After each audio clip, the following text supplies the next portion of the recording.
ओम शांति। आज है 20 दिसंबर, शिव बाबा की साकार मुरली।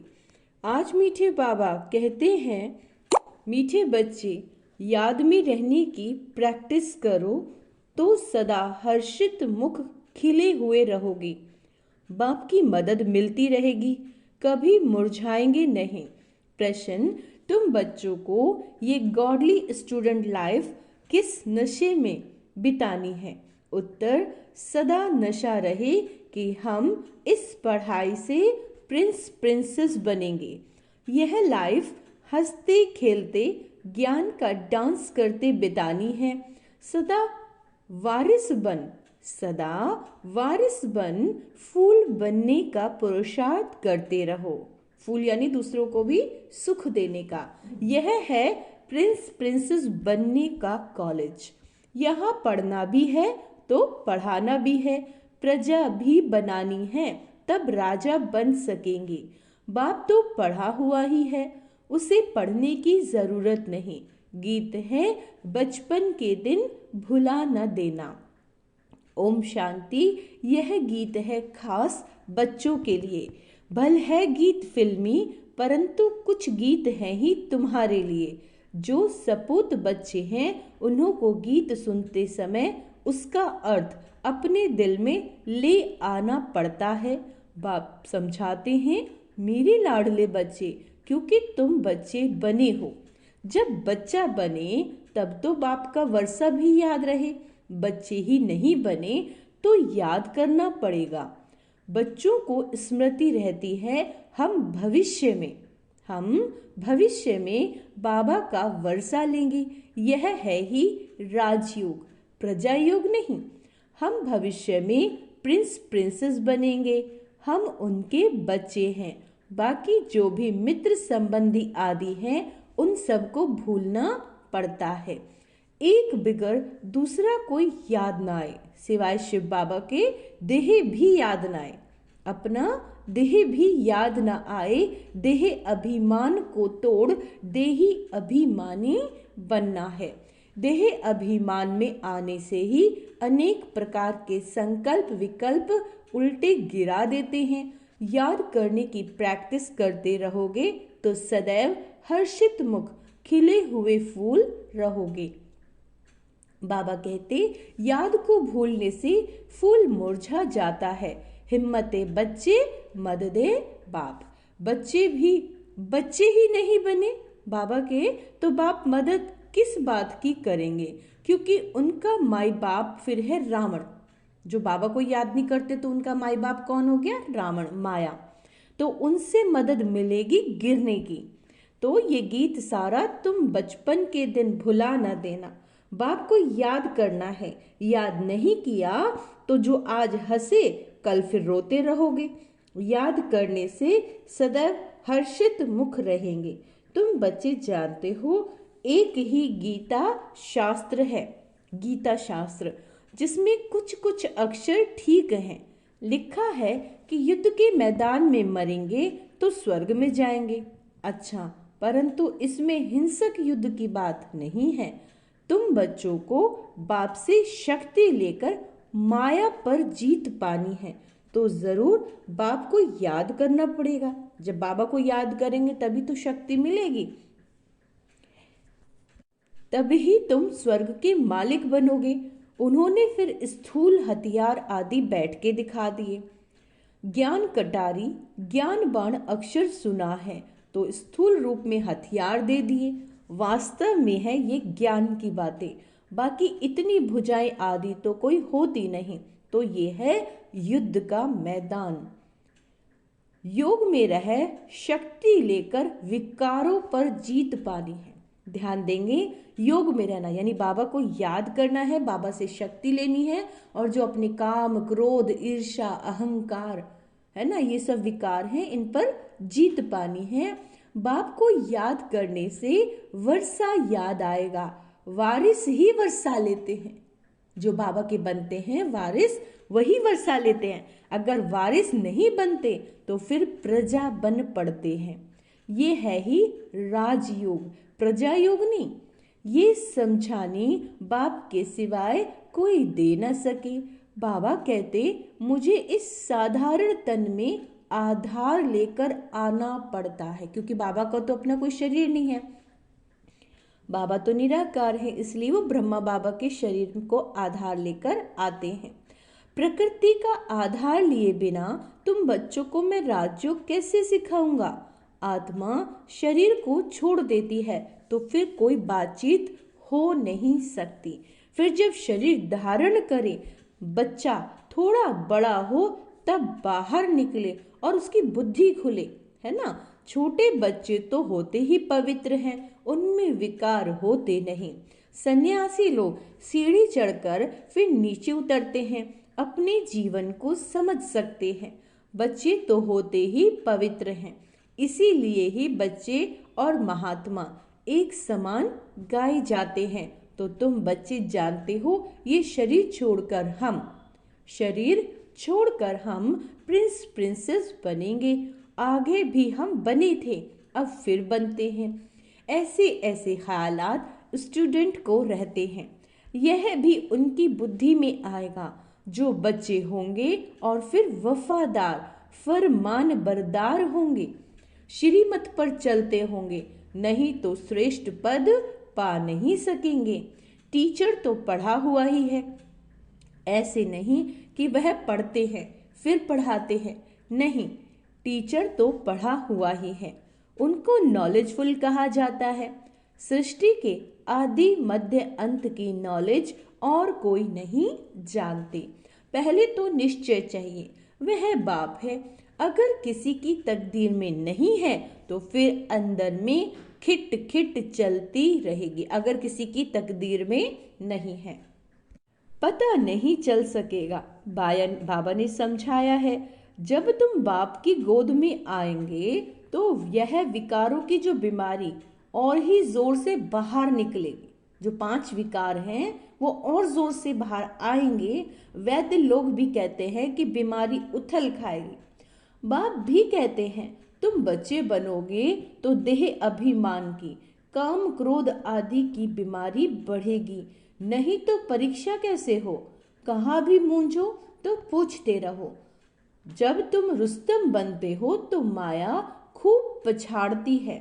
तुम बॉक्सिंग में हो, क्या कहा बाबा ने, तुम बॉक्सिंग में हो, बच्चा नहीं बने हैं तो बॉक्सिंग की बात नहीं।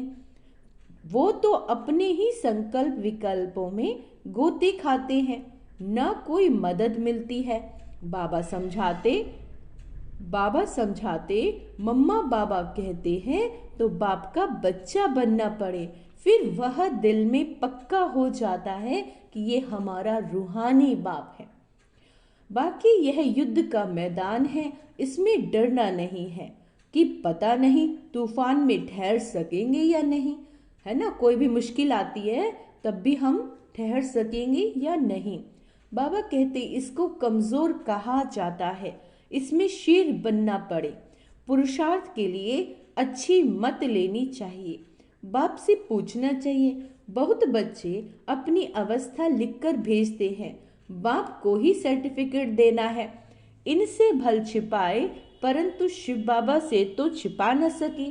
बहुत है जो छिपाते हैं परंतु उनसे कुछ भी छिप नहीं सकता। बाबा से, भगवान से, शिव से कोई भी बात छुप नहीं सकती। अच्छे का फल अच्छा और बुरे का फल बुरा होता है। सतयुग त्रेता में तो सब अच्छा ही अच्छा होता है। अच्छा बुरा पाप पुण्य यहाँ होता है। यहाँ दान पुण्य भी नहीं किया जाता है ही प्रारब्ध वहाँ पे सतयुग में। यहाँ हम टोटल सरेंडर होते हैं तो बाबा 21 जन्मों के लिए रिटर्न में हमें दे देते हैं। जब हम एक जन्म के लिए बाबा को समर्पित होते हैं तो बाबा हमें 21 जन्मों के लिए रिटर्न देते हैं। स्वर्ग की बादशाही फॉलो फादर करना है, यानी ब्रह्मा बाबा को फॉलो करना है। अगर उल्टा काम करोगे तो नाम भी बाप का बदनाम करोगे, है ना। इसीलिए शिक्षा भी देनी पड़ती है। रूप बसंत भी सबको बनना है, इसलिए अपने एक एक कर्मा पे सबको ध्यान देना है, क्योंकि बाबा ने कहा अगर अच्छा कर्म करोगे तो अच्छा फल मिलेगा और बुरा कर्म करोगे तो उसका रिजल्ट बुरा ही होगा। हम आत्माओं को बाबा ने पढ़ाया है, फिर हमें दूसरों को पढ़ाना भी है। सच्चे ब्राह्मणों को सच्ची गीता सुनानी है और कोई शास्त्रों की बात नहीं। मुख्य है गीता, बाकी है उसके बाल बच्चे, उनसे कोई का कल्याण नहीं होता। मेरे को कोई भी नहीं मिलता, मैं ही आकर फिर से सहज ज्ञान सहज योग सिखलाता हूँ। सर्वशास्त्रमय शिरोमणि गीता है, उस सच्ची गीता द्वारा वर्षा मिलता है। श्री कृष्ण को भी गीता से वर्षा मिला। गीता का भी बाप जो रचयिता है वह बैठ वर्षा देते हैं। बाकी गीता शास्त्र से वर्षा नहीं मिलता। रचयिता है एक, बाकी है उनकी रचना। पहला नंबर शास्त्र है। गीता तो पीछे जो शास्त्र बनते हैं उनसे भी वर्षा मिल ना सके। वर्षा मिलता ही सम्मुख है। मुक्ति का वर्षा तो सबको मिलना है, सबको वापस जाना है। बाकी स्वर्ग का वर्षा मिलता है पढ़ाई से। फिर जो जितना पढ़ेगा, बाप सम्मुख पढ़ाते हैं। जब तक निश्चय नहीं है कि हमें कौन पढ़ाता है तो समझेंगे क्या, प्राप्ति क्या कर सकेंगे। फिर भी बाप से सुनते रहते हैं तो ज्ञान का विनाश नहीं होता। ये बहुत गहरी लाइन है कि अगर बाबा से कोई ज्ञान सुन रहे हैं तो वो ज्ञान तो बुद्धि में चला गया। जितना सुख मिलेगा फिर औरों को भी सुख देंगे, प्रजा बनाएंगे तो फिर खुद राजा बनेंगे, क्योंकि राजा को तो प्रजा चाहिए। प्रजा नहीं होगी तो राजा किस पे बनोगे, है ना। हमारी है स्टूडेंट लाइफ, हंसते खेलते ज्ञान की डांस करते हम जाकर प्रिंस बनेंगे। ज्ञान के पॉइंट्स घुमाते रहो बुद्धि में। स्टूडेंट जानते हैं हमको प्रिंस बनना है तो खुशी का पारा चढ़ेगा। ये तो प्रिंस प्रिंसेस का कॉलेज है, वहाँ प्रिंस प्रिंसेस का अलग कॉलेज होता है। विमानों में चढ़कर जाते हैं सतयुग में, विमान भी वहाँ के फुल प्रूव होते हैं, कभी टूट ना सके, कभी एक्सीडेंट होना ही नहीं कोई भी किस्म का। ये सब समझने की बातें हैं। एक तो बाप से पूरा बुद्धि योग रखना पड़े, दूसरा बाप को सभी समाचार देना पड़े कि कौन कौन कांटों से कलियां बने हैं, है ना। दूसरों को सुख देने वाले, अच्छे कर्म करने वाले बाप से पूरा कनेक्शन रखना पड़े, जो फिर टीचर भी डायरेक्शन देते रहें।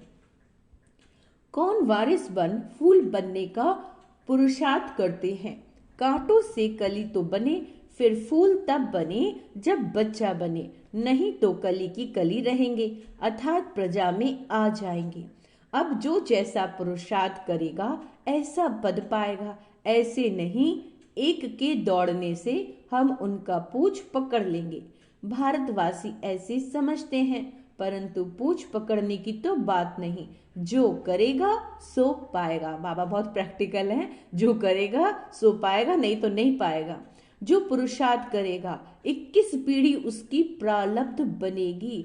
बूढ़े तो जरूर होंगे परंतु अकाले मृत्यु नहीं होगी। सतयुग में बूढ़े तो होते हैं, लेकिन ऐसे ही नहीं है कि मृत्यु हो जाए अकाले। कितना भारी पद है।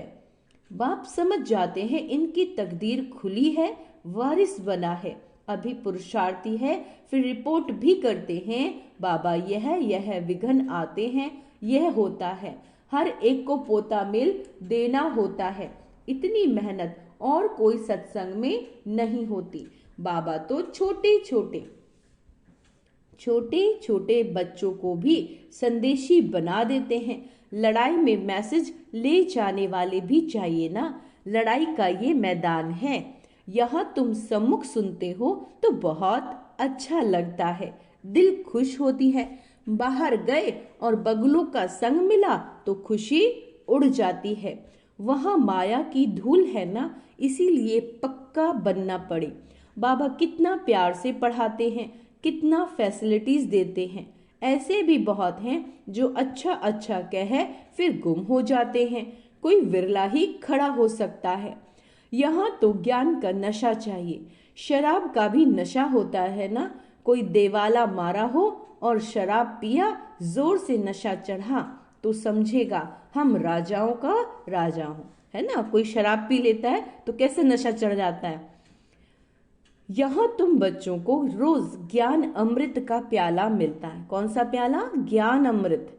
धारण करने लिए दिन प्रतिदिन पॉइंट्स ऐसी मिलती रहेंगी जो बुद्धि का ताला ही खुलता जाता है। इसीलिए मुरली तो कैसी भी पढ़नी है, कैसे भी पढ़ो, मुरली जरूर पढ़नी है। जैसे गीता का रोज पाठ करते हैं ना, यहाँ भी रोज बाप से पढ़ना पड़े, पूछना चाहिए मेरी उन्नति नहीं होती, कारण क्या है। आकर समझना चाहिए, आएंगे भी वह जिनको पूरा निश्चय है कि यहाँ बाबा पढ़ा रहे हैं, कि वह हमारा बाप है। ऐसा नहीं पुरुषार्थ कर रहा हूँ निश्चय बुद्धि होने के लिए। निश्चय तो एक ही होता है, उसमें परसेंटेज नहीं होती। बाप एक है, उनसे वर्षा मिलता है, या हजारों पढ़ते हैं फिर भी कहें निश्चय कैसे करूं, उनको कमबख्त कहा जाता है। बख्तावर वह जो बाप को पहचान और मान ले। कोई राजा कहे हमारी गोद का बच्चा आकर बनो, तो उनकी गोद में जाने से ही निश्चय हो जाता है ना। ऐसे नहीं कहेंगे कि निश्चय कैसे करें। ये तो है राजयोग। बाप तो स्वर्ग का रचयिता है, तो स्वर्ग का मालिक बनाते हैं। निश्चय नहीं होता तो तुम्हारी तकदीर में नहीं है, और कोई क्या कर सकते हैं। नहीं मानते तो फिर तदबीर कैसे हो सके, वह लंगड़ाता ही चलेगा। बेहद की बाप से भारतवासियों को कल्प कल्प स्वर्ग का वर्षा मिलता है। देवता होते ही स्वर्ग में है। कलयुग में तो राजाई है नहीं, प्रजा का प्रजा पर राज्य है। पतित दुनिया है तो उसको पावन दुनिया बाप नहीं करेगा तो कौन करेगा। अगर पतित दुनिया है तो उसको पावन कौन बनाएगा? शिव बाबा। फिर समझती नहीं, ये तो बिल्कुल सहज समझने की बात है। लक्ष्मी नारायण ने ये राजाई की प्रारब्ध कब पाई? जरूर आगे जन्म के कर्म है, तभी तो उन्होंने ये प्रारब्ध पाई है। लक्ष्मी नारायण स्वर्ग के मालिक थे, अभी नरक है तो ऐसा श्रेष्ठ कर्म अथवा राजयोग सिवाय बाप के और कोई सिखला ना सके। अभी सबका अंतिम जन्म है, बाप राजयोग सिखला रहे हैं। द्वापर में थोड़े ही राजयोग सिखाएंगे, द्वापर के बाद सतयुग थोड़े ही आएगा। यहाँ तो बहुत अच्छी रीति समझ कर जाते हैं, बाहर जाने से खाली हो जाते हैं। जैसे डिब्बी में ठिकरी रह जाती है, रतन निकल जाते हैं। ज्ञान सुनते सुनते फिर विकार में गिरा तो खल्लास। ज्ञान सुन रहा है, रोज मुरली सुन रही है आत्मा, लेकिन अगर काम क्रोध ईर्ष्या अहंकार में गई तो बाबा कहते सारी कमाई चट हो गई। बुद्धि से ज्ञान रत्नों की सफाई हो जाती है। ऐसे भी बहुत लिखते हैं, बाबा मेहनत करते करते फिर आज मैं गिर गया, गिरे गोया अपने को और कुल को कलंकित लगाया, तकदीर को लकीर लगा दी। घर में भी बच्चे अगर ऐसा कोई अकर्तव्य करते हैं तो कहते हैं ऐसा बच्चा मुआ भला, यानी मरा भला, ना हो तो अच्छा। तो यह बेहद का बाप कहते कुल कलंकित मत बनो। अगर काम विकार में गए तो तुमने क्या किया? अपने कुल को कलंक लगा दिया। यदि विकारों का दान देकर फिर तुमने वापस वो कर्म किया तो पद तुम्हारा भ्रष्ट हो जाएगा, कुछ नहीं मिलने का, जो कमाई थी वो चट हो जाएगी। बाबा कहते हैं पुरुषार्थ करना है, जीत पानी है। चोट लगती है तो फिर खड़े हो जाओ, घबराओ नहीं, खड़े हो जाओ। घड़ी घड़ी चोट खाते रहोगे तो हार खाकर बेहोश हो पड़ोगे। बाप समझाते तो बहुत हैं, परंतु कोई ठहरे भी।